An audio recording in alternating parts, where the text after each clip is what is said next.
recording start.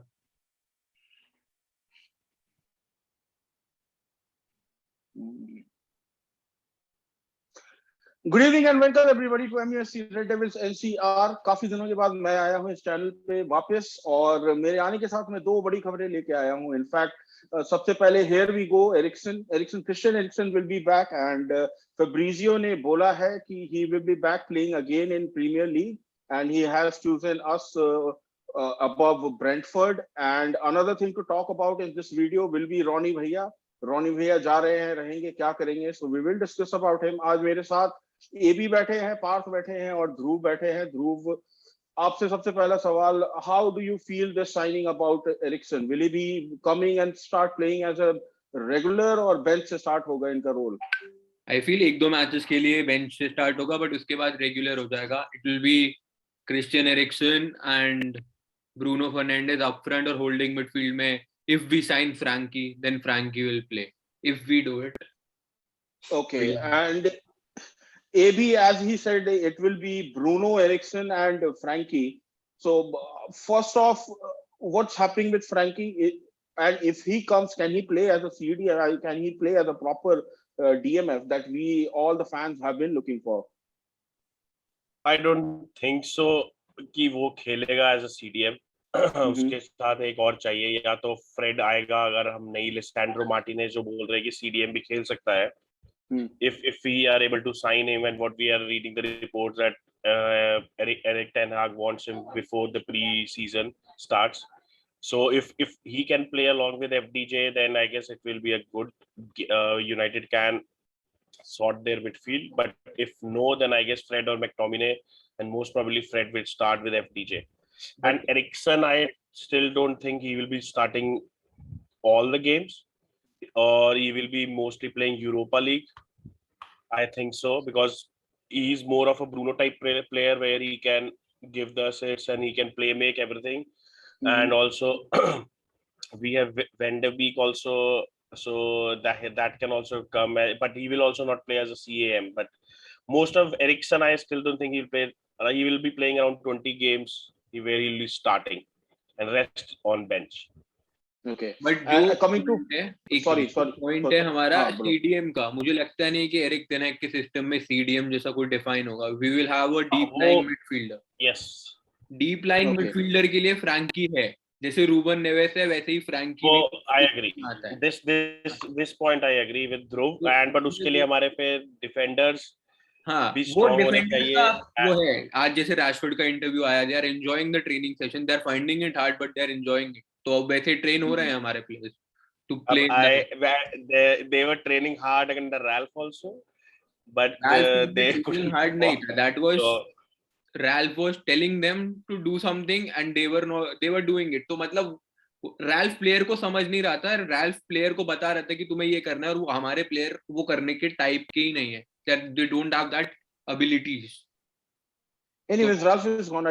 Let's not get into Ralph and all. उसके ऊपर already काफी controversy आ रही है. Recently, what I have read about him is that he had suggested United to sell Ronaldo in January itself.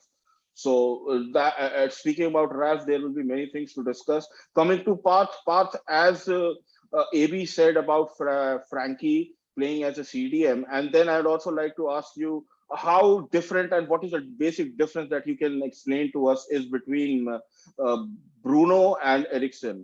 Bruno और Ericsson के बीच में what are the differences? Are they similar kind of players? So I personally feel that Ericsson is a player who brings a lot of quality into the dressing room.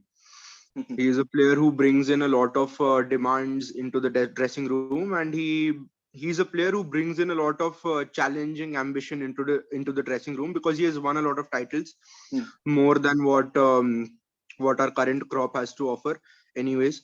And I think that he is good on set pieces. He is good on finding a pass. He has a certain vision to him, and अच्छा player है overall, बहुत अच्छा player है. In fact, I am just a little concerned about his health, because last year, as we all know, Denmark के match में उसको काफी serious heart issues हुए थे, and he is on pacemaker right now, and as far as I remember, एंड also as far as I remember, I think that pacemaker install होने के बाद भी उसके 2 इंसिडेंट्स हो चुके हैं हार्ट के साथ, which I am not taking to be a negative.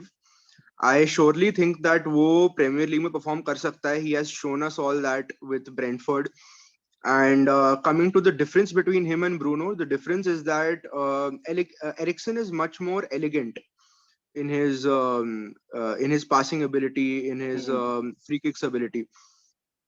तो एक की डिफरेंस ये है कि पोर्चुगल के सारे प्लेयर्स जो होते हैं वो मतलब I think they are to a certain extent inspired by Ronaldo, जहाँ पे वो लेस शॉट ज्यादा प्रेफर करते हैं ज्यादा rather than curling it. But Eriksen has that curling ability.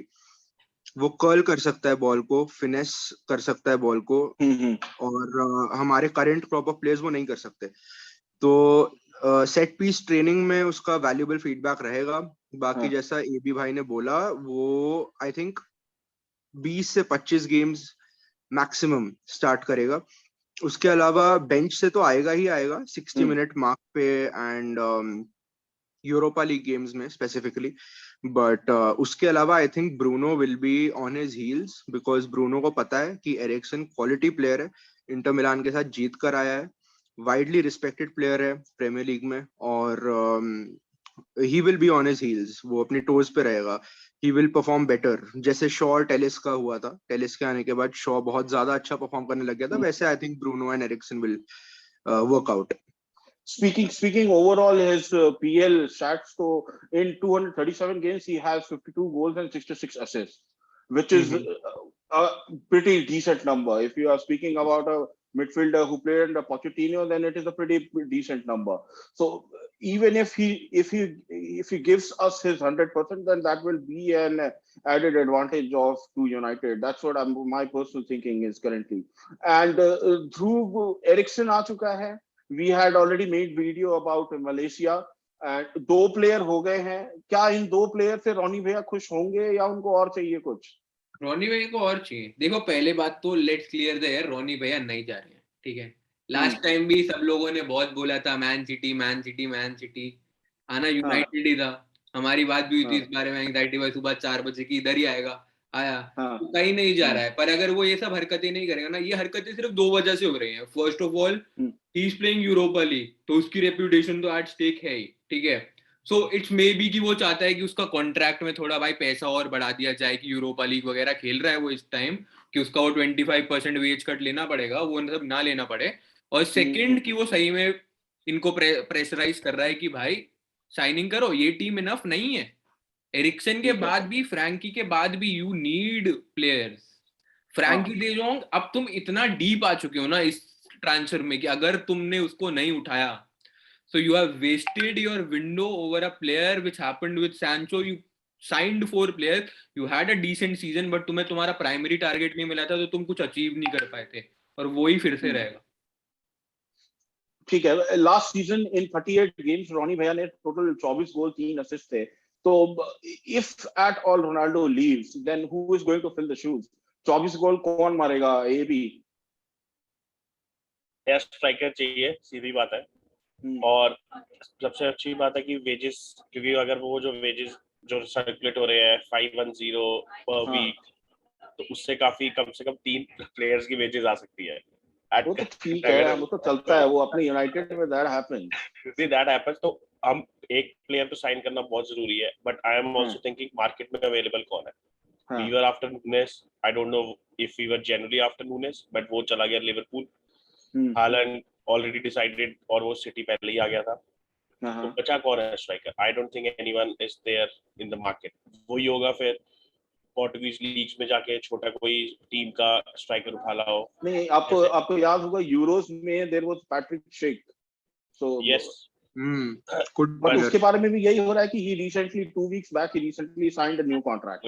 या तो मैं उसीलिए उस पे बात पे भी आ रहा था कि जो शेक ने 5 गोल्स मारे थे, रोनाल्डो के साथ टॉप स्कोरर था, बट वही है, उसने भी न्यू कॉन्ट्रैक्ट ले लिया. तो अब अगर उसको साइन करेंगे तो वो कम से कम 100 मिलियन मांगेंगे मिनिमम कि, और यूनाइटेड के साथ तो 20 वैसे एक्स्ट्रा लग जाता है, तो आउट ऑफ पिक्चर हो जाएगा. तो बच्चा सबसे बड़ी दुख की बात ये है ना कि शेक के पीछे कोई और क्लब नहीं है, ताकि जॉन मोटो will wait for that club to negotiate, और फिर लास्ट में जाके धप्पा मार दे. तो शेक के पास वो भी नहीं है. Acha, तो I want to say a couple of things here. I don't think there is a scarcity of strikers in the market right now. I think बहुत सारे ऐसे strikers हैं जिनको sign किया जा सकता है. जैसे कि स्पेसिफिकली जो teams last year Premier League में थी और अब नहीं है, उनके स्ट्राइकर्स को टारगेट किया जा सकता है और बहुत ही वैल्यू फॉर मनी, बहुत ही क्वालिटी स्ट्राइकर्स हैं. I agree, लेकिन आप उसे 38 गेम्स प्रीमियर लीग में एज अ मेन स्ट्राइकर नहीं खिला सकते. अगर हम वॉटफोर्ड की बात करें, डिनीस है, you can not play him and you can not trust कि वो 38 गेम्स खेल के हमें 20+ गोल्स दे देगा. आई डोंट थिंक सो. देखो मैं कह रहा हूँ कि जो भी आएगा वो स्ट्रेट अवे 40 गेम्स 50 गेम्स तो नहीं खेलेगा अपने लिए, ये तो गिवन है. उसके साथ साथ रैशफोर्ड भी कभी कभी सेंटर फॉरवर्ड पे स्टार्ट करेगा, कभी कभी मार्शियल भी स्टार्ट करेगा सेंटर फॉरवर्ड पे, और कभी कभी ब्रूनो भी फॉल्स नाइन की तरह यूज किया जाएगा. मार्शियल की तो बात तो मेरे को हंसी आ जाती है यार. मेरे को भी मार्शियल के नाम पे, मतलब मार्शियल के अराउंड 5 इयर्स हो गए यूनाइटेड में कि 4 इयर्स. एक सीजन उसका बढ़िया गया है जब वो कोविड वाला ब्रेक आया था बीच में 3-4 मंथ्स का, वो उसके बाद बढ़िया गया था. उससे पहले उसने इतना कुछ नहीं किया, उसके बाद उसने तो बिल्कुल ही खत्म था वो. सेविया गया, हमें होप था कि he will perform. Spanish league है, सेविया उस टाइम आई गेस 3rd पे था वो टेबल पे या 2nd पे था. He didn't perform. इंजरीज भी उसको वहीं फिर हो गई. यूनाइटेड में भी इंजर्ड था, वहां भी इंजर्ड हो गया, कुछ नहीं किया. तो होप्स, ऊपर से 60 मिलियन का हमने स्ट्राइकर खरीदा था और हमें होप्स बिल्कुल नहीं है उससे. And I don't think so ETH को भी है. अगर नहीं होती तो वो भी रोनाल्डो के पीछे नहीं पड़ा होता कि भाई he should leave, he should not leave because he also doesn't trust Rashford, not even Martial. उसके लिए भी वो bench players है. My personal opinion throughout about all this Ronaldo debacle is कि if Ronaldo had to go, he should have informed club earlier. अगर वो पहले बता देता then नूनेज के लिए वो most probably हम शायद ज्यादा पुश करते. और कवानी की हेल्प भी ले सकते थे उसमें. कवानी की हेल्प भी ले सकते थे. इवन तो कवानी कुछ अच्छा नहीं बोलेगा यूनाइटेड के लिए. वंस रोनाल्डो केम इन, उसको बहुत काफी ज्यादा डाउट्स हो गए थे. वो in his interview he had stated that. But yes, एक मेरे को बस यही है कि had he decided to go तो उसको पहले बता देना चाहिए था. So which और अभी आके to come into this अभी transfer mid of the transfer window, Jorge Mendes would not come in and say कि we are looking for available options until unless he doesn't have any club in his mind, he hasn't spoken to, he would not come and say कि भाई we are looking for options because Ronaldo को लेके कोई घूमेगा नहीं market में. नहीं, और there are reports coming कि जो उसका Mendes है, his agent, he is talking to Bayern Munich and Chelsea. और क्लियर आ गया अब तो बाहर कि he is talking to these 2 clubs. देखो मैं ये कहना चाहता हूँ यहाँ पे कि I don't think, I agree with Dhruv, I think that Ronaldo is not going to leave. I think that ये बस PR मूव है. जब वो मैड्रिड में हुआ करता था तब वो PR मूव बेटर कॉन्ट्रैक्ट को नेगोशिएट करने के लिए हुआ करता था, और आज वही सेम PR मूव किया जा रहा है उसके एम्बिशंस को अलाइन करने के लिए क्लब के एम्बिशंस के साथ, which is not a bad thing. I think Ronaldo is the most ambitious player out there, and if we manage to retain him, then it will be a good thing for us. क्योंकि वो dressing room में वो mentality, वो killer instinct जो है ना, वो missing है. वो किसी भी प्लेयर में नहीं है. हाँ, लेकिन 25% वेज कट के बाद भी चेल्सी और बायर्न म्यूनिख उसे वो वेजेस नहीं दे सकते जो यूनाइटेड में वो 20% पॉइंट है. देखो Chelsea is never in question. उसको भी पता है वो चेल्सी तो नहीं जाएगा. द ओनली जो एक चीज है बायर्न. अब Bayern is a domino effect. ठीक है, ये कैसे होगा? We sign Frenkie, they sign Lewandowski, we lose Ronaldo. सिर्फ ऐसे हो सकता है. ठीक है, और कमिंग टू दैट कि ये अगर होता भी है तो हमारे पास बहुत ऑप्शन है. स्कमाका नाम का एक स्ट्राइकर है, नपोली का एक स्ट्राइकर है. वो देखो सबके प्राइस 80 से 100 मिलियन के. अगर तुम्हें स्ट्राइकर चाहिए इस मार्केट में, क्योंकि मार्केट इन्फ्लेटेड है. अगर तुम्हें बजट स्ट्राइकर चाहिए तो फिर वो तुम्हें DCL VCL की तरफ देखना पड़ेगा इस टाइम पे, वरना फिर प्रे करो कि मेसन ग्रीनवुड वापस आ सके after getting fully release. DCL भी 80 से कम नहीं आ रहा फॉर श्योर. यूनाइटेड में तो खास देखो पैसा तो देना ही पड़ेगा किसी भी स्ट्राइकर के लिए, वरना फिर टोनी के भैया के हाथ में है सब कुछ कि उनका मूड कैसा है इस सीजन. या फिर तुम ये भी नहीं कर सकते कि सेबेस्टियन हॉलर उठा लो एयाक्स से, क्योंकि एयाक्स को तो तुम लूट रहे हो इस टाइम पे. वो भी गया, परेशान हो गए. वो भी हाँ। डॉर्टमंड वो तो आई गेस ऐसे भी चला गया डॉर्टमंड या कहीं और गया। एक पीएसवी का स्ट्राइकर था डेविड मलेन, जो नेदरलैंड्स के लिए वर्ल्ड कप में काफी अच्छा खेला था, और वो पेसर्स था, तो उसको भी तुम देख सकते हो। जोनाथन डेविड एक है, वो कनाडा का प्लेयर है, उसको भी देख सकते हो। तो ऑप्शन है, हम लोग लिंक भी हो जाएंगे, पर ये होगा ही नहीं, रोनाल्डो नहीं जाएगा। यही पॉइंट है, उसको बस जल्दी जल्दी प्रॉब्लम ऑप्शन ऐसे तो बहुत ऑप्शंस आते हैं, लेकिन यूनाइटेड के लिए एक थोड़ा चाहिए कि हाँ उसके थोड़ा उसके पास एक उसको थोड़ा एक्सपीरियंस हो, बड़ी लीग में खेले हो। अब अगर आप कैनेडियन लीग से कोई ले आया, या फॉर एग्जांपल प्लेयर है वो फ्रेंच लीग में खेल रहा है जोनाथन डेविड, मतलब फ्रेंच लीग में भी नो ओनली पीएसजी है, मतलब मैं इस बात पे कह रहा हूँ स्पेनिश लीग से उठाए, थोड़ा बनता है हाँ दे है कंपटीशन प्लेयर को। सर ये तो वही बात हो गई कि दुनिया की लीग से नहीं लाएंगे, सिर्फ डच लीग से उठा के लाएंगे। I don't agree to this. Player अगर अच्छा है तो उसे लाओ एंड देन यू मेरे को तो अभी तक ये नहीं समझ आया कि हमारी स्काउटिंग सिस्टम ने किया क्या था। एरिक टेन हाग के आने के बाद सिर्फ हमने डच प्लेयर्स को टारगेट किया, और एरिक्सन का भी अयाक्स के साथ लिंक्ड है क्योंकि उसकी पहला क्लब वही था। हाँ वो पहला क्लब था, and even after that pacemaker thing that he got installed, उसके बाद भी when he wanted to come into football environment so Ajax ही गया था। Ten Hag welcome him then also. बड़ी डिसएडवांटेज है, हम किसी यूसीएल टीम को टारगेट नहीं कर सकते उनका प्लेयर उठाने के लिए, वरना तो तुम सीधा इंटर पे रेड मारो, लोरातो मार्टिनेज को उठा के लो, जितना पैसा मांग रही है दो, क्योंकि वो डिजर्व करता है खेलना। क्योंकि हम नहीं उठाएंगे तो लिवरपूल ने उठाना था, पर उन्होंने न्यूनेज ले लिया, तो अब लोरातो मार्टिनेज अभी भी आ सकता है अगर यूनाइटेड पैसा फेंक दे, वो आ जाएगा। अगर यूनाइटेड ने पैसा नहीं फेंका तो चेल्सी पैसा फेंकेगी उस पर। चेल्सी को तो स्ट्राइकर चाहिए ही चाहिए, चेल्सी बिना स्ट्राइकर के खेली। I don't agree to this. Chelsea को क्यों चाहिए striker? They were fine playing without a striker. वो बिना लुकाकू के ज्यादा बेटर खेल रहे थे। चेल्सी को नहीं चाहिए, फ्यूचरलिस्ट बोला है कि उसको स्ट्राइकर ही चाहिए इस बार। नहीं, लास्ट अभी तो उनको मेनली डिफेंडर्स चाहिए, क्योंकि उनकी पूरी डिफेंस लाइन डिफेंस खत्म हो गया उनका। चेल्सी का वैसे हमसे भी बुरा जा रहा है। और उसके बाद लास्ट ईयर भी जब लुकाकू आउट ऑफ फॉर्म था तो उन्होंने वर्नर और हावर्ट्ज को आगे खिलाया था, दोनों को रोटेट कर रहा था, कभी वर्नर खेल रहा था लास्ट में, कभी हावर्ट्ज खेल रहा था, और वो फॉल्स नाइन की तरह चल रहा था उनका। तो इस साल भी मुझे लगता है ट्यूचल वही करने वाला है, और उसको मेनली चाहिए अपने डिफेंस सेंटर बैक चाहिए, जो उसके पास अभी नहीं है, एंड आई गेस उसे किसी को साइन भी नहीं किया। प्लस उसकी प्रायोरिटी इस टाइम रहीम स्टर्लिंग है, क्योंकि वो पुलिसिच का आई गेस उसको सेल चाहिए, he is wanted to sell him. Pulisic का उसके साथ हो रहा है, डेलिट के साथ, कि डेलिट की डील में पुलिसिच को इन्वॉल्व करके वो निकाल रहे हैं, और उसको लेफ्ट में चाहिए अपना कि ये आ जाए रहीम स्टर्लिंग, उसकी प्रायोरिटी वो है। और अगर वो नेमार को भी ट्राई कर रहे हैं तो नेमार और रहीम स्टर्लिंग लेफ्ट और राइट शॉट है उनका। ठीक है, चेल्सी गया भाड़ में, हमें क्या लेना देना। यहाँ अपने दो प्लेयर आ गए हैं भाई, मलासिया आ गया है, एरिक्सन आ चुका है, Ronaldo most probably as you guys are saying he will be staying here, और दो तीन प्लेयर्स और आए शायद। लिसैंड्रो मार्टिनेज की बात चल रही है, वो आ जाए, मार्टिनेज हो जाएगा। हाँ Martinez I guess will be done on priority basis. Frankie अभी भी पता नहीं मेरे को, I am pretty confused about Frankie, whatever happens will happen, let's see. और Parth, if you have anything to add?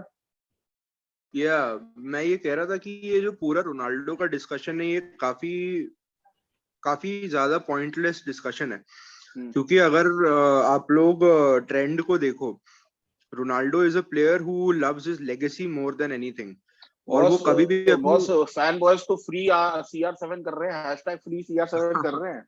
Fanboys are the worst. I agree with that. But Ronaldo at the end of the day is a player who loves his legacy. वो अपनी legacy के खिलाफ कभी नहीं जाएगा, which means that वो premiere League में हमारे अलावा किसी भी दूसरे टॉप 6 क्लब में जाए, ये मुझे लगता नहीं पर्सनली कि पॉसिबल है। इस टाइम पे रोनाल्डो साइनिंग पता है क्यों चाहता है? क्योंकि रोनाल्डो को भी पता है प्रीमियर लीग तो तुम नहीं जीत रहे, चाहे तुम जब किसी को भी साइनिंग कर लो, पर उसको है कि अगर उसने यूरोपा भी हमें जिता दिया, उसका काम हो गया कि ट्रॉफी ड्रॉट खत्म करा, फिर वो निकल लेगा, वो नहीं खेलेगा एक और सीजन। हमें भी नहीं चाहिए कि वो एक और सीजन खेले, क्योंकि फिर वो लायबिलिटी है। बस उसको है किसी तरह हम यूरोपा तो जीते इस साल, एक ट्रॉफी तो उठा लें, कि उसका खत्म, उसने ट्रॉफी ड्रॉट खत्म करा, इस बात से सब खुश होंगे और वो निकल जाएगा। So basically ये कह रहे हैं, what you want to say is कि यूरोपा जीतने के लिए Ronaldo is throwing all his tantrums. I don't think so. मैं कह रहा हूँ वो ट्रॉफी जीतने के लिए कर रहा है, पर उसे भी पता है Premier League is out of reach, और ट्रॉफी जीतने के लिए जरूर कर रहा है वो। टाइम पे यूरोपा ही है यार। पता है क्या, ट्रॉफी जीतने के लिए वो कर रहा है, मैं अग्री करता हूँ, लेकिन आई थिंक यूरोपा से बड़ी ट्रॉफी एफए कप है। मुझे ऐसा लगता है कि एफए यूरोपा कप यूरोपा से Europa gets you in the बहुत ज्यादा। चैंपियंस लीग ना, एफए कप से बस तो ये है ना यूरोपा कि यूरोपा का प्राइज मनी भी ज्यादा है ना, ग्लेजर्स को वही पसंद आएगा ज्यादा। हाँ, प्राइज मनी मिलता है वो ठीक है, बट मैं रोनाल्डो के एम्बिशन की बात कर रहा हूँ। वो इंग्लैंड में कुछ जीतना चाहता है, वो यूनाइटेड आया ही इसलिए है। उसको या तो पीएल चाहिए या सीएल चाहिए, अब वो दोनों तो पॉसिबल लग नहीं रहे, तो I think it's going to be either FA cup और यूरोपा लीग, और मे बी बोथ, हु और मे नोज। बी बोथ, बढ़िया। और या मे बी बोथ पे इसी जो आपने बोला ना कि maybe both FA and Europa, I like to wind up this episode. काफी गुड एपिसोड। एरिक्सन के बारे में भी डिस्कस, मलेशिया के लिए ध्रुव ने ऑलरेडी एक वीडियो बना रखी है, so if you guys want to see that video about good Malaysia, you video. can go and check our YouTube channel. For Eriksen and Ronaldo, we made this video and we will be making another videos. जल्दी जल्दी signings होती जाए, जल्दी जल्दी videos भी हम बनाते जाएंगे. Hope to see you guys again, and anybody who has not yet subscribed to our channel, please do subscribe to our channel and have a great time ahead. रोनी भैया रहेंगे जिंदाबाद, कहीं नहीं जाएंगे, एफए कप और यूरोपा लीग दोनों जीत के जाएंगे रोनी भैया. चलो, thank you guys, thanks for coming and hope you all had a great session. Thank you very much. Thank you.